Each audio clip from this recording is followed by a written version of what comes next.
नमस्कार मित्रों, मैं अनीता श्रीवास्तव आपका हार्दिक अभिनंदन करती हूँ।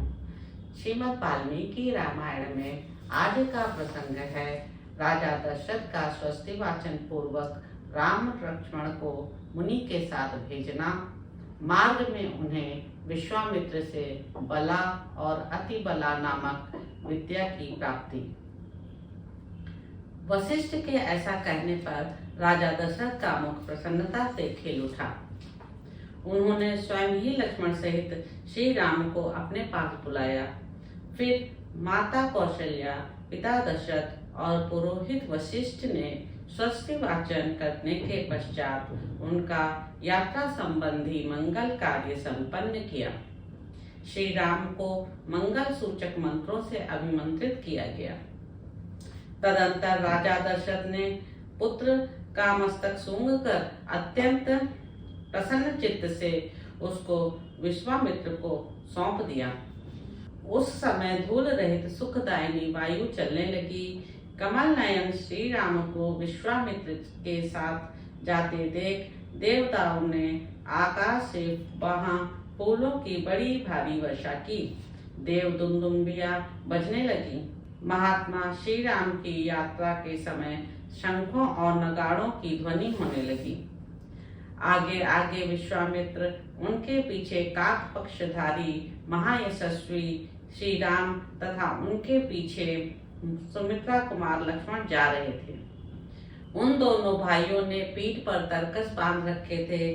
उनके हाथों में धनुष शोभा पा रहे थे तथा वे दोनों दसों दिशाओं को सुशोभित करते हुए महात्मा विश्वामित्र के पीछे तीन तीन फन वाले सर्पों के समान चल रहे थे। एक ओर कंधे पर धनुष, दूसरी ओर पीठ पर तुणीर और बीच में मस्तक। इन्हीं तीनों की तीन फन से उपमा दी गई है। उनका स्वभाव उच्च एवं उदार था। अपनी अनुपम कांति से प्रकाशित होने वाले वे दोनों अनिंद्य सुंदर राजकुमार सब ओर शोभा का प्रसार करते हुए विश्वामित्र के पीछे उसी तरह जा रहे थे जैसे ब्रह्मा जी के पीछे दोनों अश्विनी कुमार चलते हैं। वे दोनों भाई कुमार श्री राम और लक्ष्मण वस्त्र और आभूषणों से अच्छी तरह अलंकृत थे। उनके हाथों में धनुष थे। उन्होंने अपने हाथों की उंगलियों में गोहटी के चमड़े के बने हुए दस्ताने पहने हुए थे। उनके कटी प्रदेश में तलवारें लटक रही थीं। उनके श्री अंग बड़े मनोहर थे। वे महातेजस्वी श्रेष्ठ वीर अद्भुत कांति से उद्भाषित हो सब और अपनी शोभा फैलाते हुए कुशिक पुत्र विश्वामित्र का अनुसरण कर रहे थे। उस समय वे दोनों वीर अचिंत्य शक्तिशाली स्थाणुदेव के पीछे चलने वाले दो अग्नि कुमार स्कंद और विशाख की भांति शोभा पाते थे। अयोध्या से 1.5 योजन दूर जाकर सरयू के दक्षिण तट पर विश्वामित्र ने मधुर वाणी में राम को संबोधित किया और कहा, वत्स राम, अब सरयू के जल से आचमन करो। इस आवश्यक कार्य में विलंब ना हो। बला और अतिबला नाम से प्रसिद्ध इस मंत्र समुदाय को ग्रहण करो। इसके प्रभाव से तुम्हें कभी श्रम का अनुभव नहीं होगा, ज्वर नहीं होगा। तुम्हारे रूप में किसी प्रकार का विकार या उलटफेर नहीं होने पाएगा। सोते समय अथवा असावधानी की अवस्था में भी राक्षस तुम्हारे ऊपर आक्रमण नहीं कर सकेंगे। इस भूतल पर बाहुबल में तुम्हारी समानता करने वाला कोई नहीं होगा। तात रघुकुल नंदन राम बला और अति बला का अभ्यास करने से तीनों लोकों में तुम्हारे समान कोई नहीं रह जाएगा। अनग, सौभाग्य, चातुर्य, ज्ञान और बुद्धि संबंधी निश्चय में तथा किसी के प्रश्न का उत्तर देने में भी कोई तुम्हारी तुलना नहीं कर सकेगा।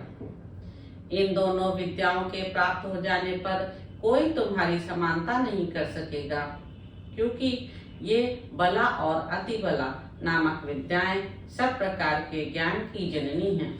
नरश्रेष्ठ श्री राम तात रघुनंदन बला और अति बला का अभ्यास कर लेने पर तुम्हें भूख प्यास का भी कष्ट नहीं होगा। अतः रघुकुल को आनंदित करने वाले राम, तुम संपूर्ण जगत की रक्षा के लिए इन दोनों विद्याओं को ग्रहण करो। इन दोनों विद्याओं का अध्ययन कर लेने पर इस भूतल पर तुम्हारे यश का विस्तार होगा। ये दोनों विद्याएं ब्रह्मा जी की तेजस्विनी पुत्रियां हैं। ककुस्थ नंदन, मैंने इन दोनों को तुम्हें देने का विचार किया है। राजकुमार, तुम ही इनके योग्य पात्र हो। यद्यपि तुम में इस विद्या को प्राप्त करने के योग्य बहुत से गुण हैं, अथवा सभी उत्तम गुण विद्यमान हैं, इसमें संशय नहीं है। तथापि मैंने तपोबल से इनका अर्जन किया है।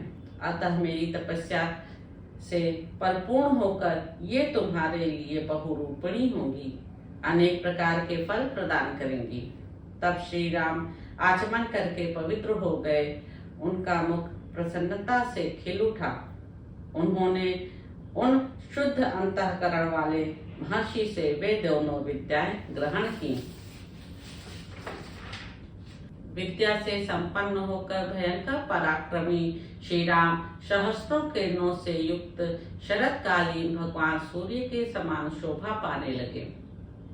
तत्पश्चात श्री राम ने विश्वामित्र जी की सारी गुरुजनोचित सेवाएं करके हर्ष का अनुभव किया। फिर वे तीनों वहां से सरयू के तट पर रात में सुखपूर्वक रहे।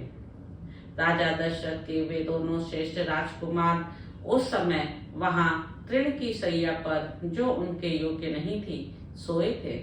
महर्षि विश्वामित्र अपनी वाणी द्वारा उन दोनों के प्रति लाड प्यार प्रकट कर रहे थे। इससे उन्हें वह रात बड़ी सुखमयी सी प्रतीत हुई। तो इस प्रकार मित्रों, बालकांड में निहित 22वां सर्ग यहाँ समाप्त होता है। यदि आपको मेरे इस प्रयास से थोड़ा भी आनंद प्राप्त हो रहा हो तो इस चैनल को लाइक करें, शेयर करें, सब्सक्राइब करें।